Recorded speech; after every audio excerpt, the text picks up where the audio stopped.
that's red. She's got the spices, smile so bright. Cooking with Judith right by my side. By my side. Chop, chop, sizzle, frying pan heat. From pancakes to a fancy feast. Cooking with Judith, fun to say the least. The least. Hello and welcome to my kitchen. I'm Judith. And I know it's a bit late for this, but this is one of my favorite Christmas treats. It's not actually just for Christmas, but that's when I tend to make it. It is a cranberry spice loaf. Now this recipe will do one standard loaf pan. Normally I'm doing it as gifts, so I do it in these little mini loaf pans, and one recipe will be 2 of those. Today, because I wanted to do gluten-free, which I haven't done before, so this is a bit of an experiment, I have a king-size muffin tray, which I can put paper liners in, because I can't get paper liners for the little mini loaf pans, although I could do it with parchment paper, I'm sure. Just I don't want to be fiddling. As I said, this technically isn't a Christmas treat. It's just that it has cranberry in it that I consider it Christmassy. And I like it at Christmas time. So what we need is obviously flour. I'm using a gluten-free flour today. Brown sugar, butter, which we're going to melt and let cool for a bit, sour cream, an egg, and of course the cranberry. And I use the jellied cranberry sauce, and then some spices. There is no baking powder in this. It's the baking soda that does the work. Spices are cloves, cinnamon, and cardamom. The very, very important thing to do when baking this is do not open the oven door. So let's get started with melting the butter. So to get started, we're going to beat the egg.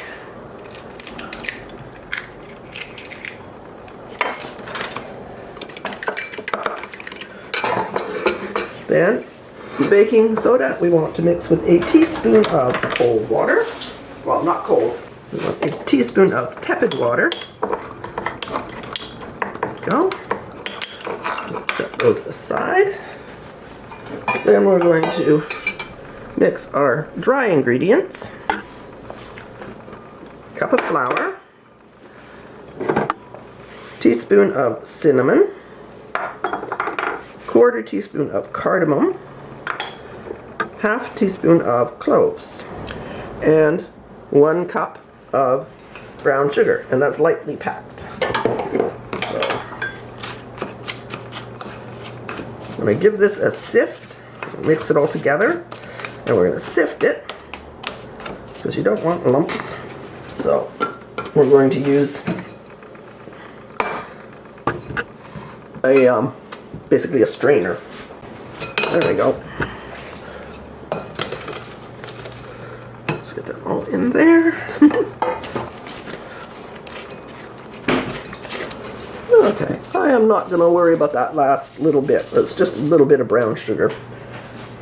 Set that aside. Just give it another mix because the brown sugar was pretty much the last to come through. Okay, so for our eggs that we whipped, we're now going to add the butter, which we did set aside to let it cool a little bit. I want half a cup of the butter and the cranberries, so it's our half a cup measure, so we'll just drop the cranberries in, and we might need a little bit bigger bowl because stirring it once we add the butter could be difficult. Let's just use the bowl that the flour was in. There we go. That'll give us enough room. And the baking soda. Baking soda and water. The butter. So we want half a cup of butter. Oh, no, sorry, quarter of a cup of butter. Wow, I almost screwed that up. I usually make a double recipe, so it would have been a half a cup normally for me, but so there we go. Just a bit more than a quarter cup, so And then we want our sour cream. So let's just mash those cranberries out a little bit, or we're going to find we have big lumps.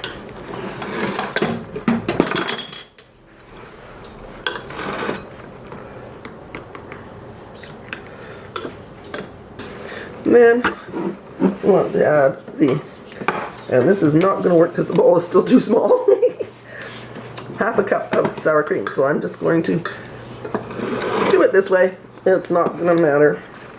Pour the butter, cranberry, and egg, baking soda mixture in there. Don't need the fork.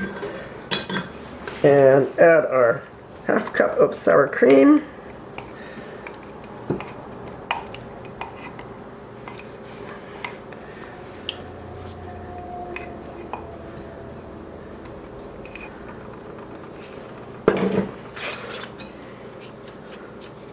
We're just going to stir it all together. There we go. Now we incorporate the flour. There we go, that's looking good. Get all the flour in. Nothing's stuck in the bottom of the bowl. There. Now we're going to scoop it into the muffin cups. This comes in handy.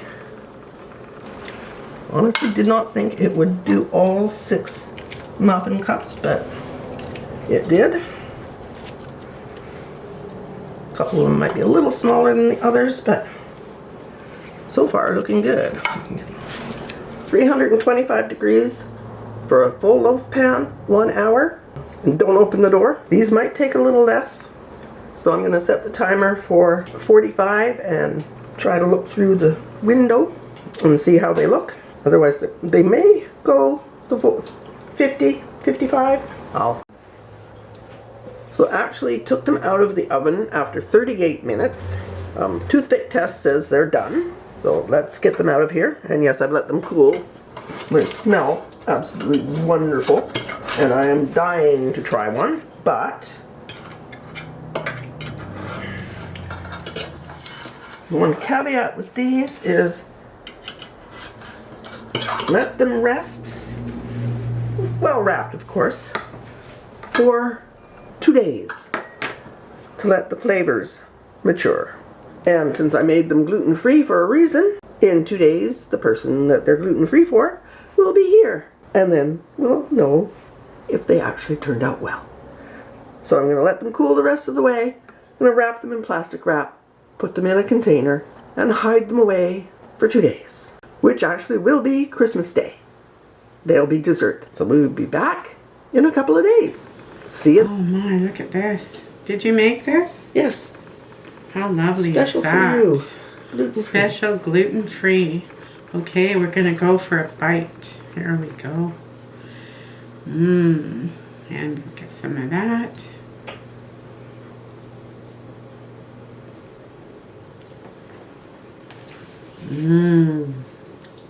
That is good. Never mind a bite, I'm going for another one. Delicious. Gluten-free, you say? Yes. I don't know if I believe you, because most gluten-free stuff doesn't taste this good. Well, unfortunately, it doesn't taste as good as the non-gluten-free version, but yeah, it turned out well, I think. Absolutely delicious. Yummy. Thank you so much for watching. I hope you enjoyed the video. I hope you liked the recipe. Please give it a try, whether you use gluten-free flour or regular flour. Either way, it is delicious. Give it a thumbs up, share with your family and friends, and let me know how it turned out for you. Thank you again for watching, and I'll see you next week with another video.